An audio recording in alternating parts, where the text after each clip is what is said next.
பைபிள்ல ஒரு கேரக்டர் வருது, சிம்சோன் அவனுக்கு பேரு. குழந்தைய வயிற்றுல கொடுத்த உடனே கடவுள் சொன்னாராம் அந்த அம்மாட்ட, நீ திராட்சை ரசம் குடிக்க கூடாது, முடி வெட்டக்கூடாது குழந்தை பிறந்த உடனேன்னு.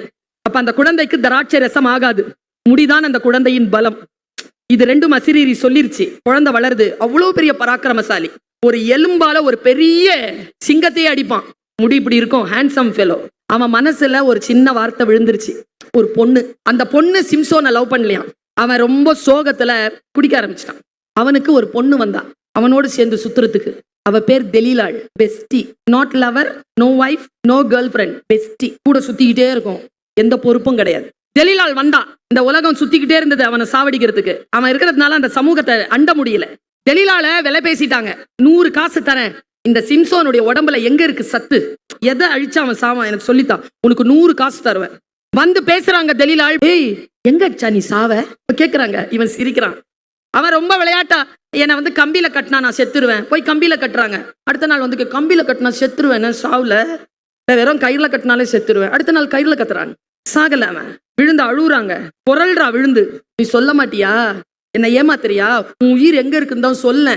அவன் அழுறத பார்த்த உடனே மனசு அப்படியே வாடிருச்சு அவனுக்கு. ஏன் அழுகுற அப்படின்ட்டு மடியில போட்டுக்கிட்டான்.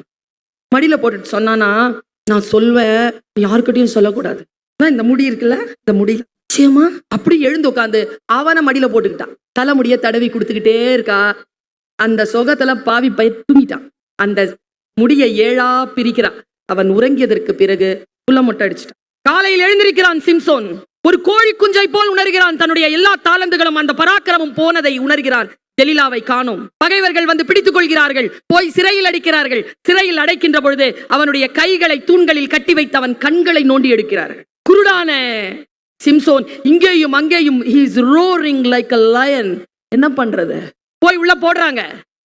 சிறைச்சாலையில் அழுகிறான், இறைவனிடத்தில் மன்னிப்பு கேட்கிறான். போன கண்ணு போனதுதான், முடி வளருது, பராக்கிரமம் வருது. அவன் எவ்வளவோ முயற்சி செய்கிறான், அவனால் அவர்களை வெல்லவே முடியவில்லை. கடைசியில் அவனை தூணில் கட்டி வைக்கிறார்கள். அவன் அப்படியே அந்த தூண்களை இழுத்துக்கொண்டு சிறைச்சாலை முழுவதுமாக அப்படியே அவன் மீது விழ, 1000க்கும் மேலான தீமையானவர்களுடன் சிம்சோனும் இறந்து போனான் என்று பைபிள் கதையை முடிக்கிறது. கடைசியா ஒரு ட்ரிபியூட் மட்டும் கொடுக்குது. அவன் உயிரோடு இருந்து கொன்ற தீமையானவர்களை விட அவனோடு சேர்ந்து இறந்த தீமையானவர்கள் அநேகம். கடவுள் சிம்சோனை போல் நமக்கும் பல பராக்கிரமங்களை தந்திருக்கிறான்.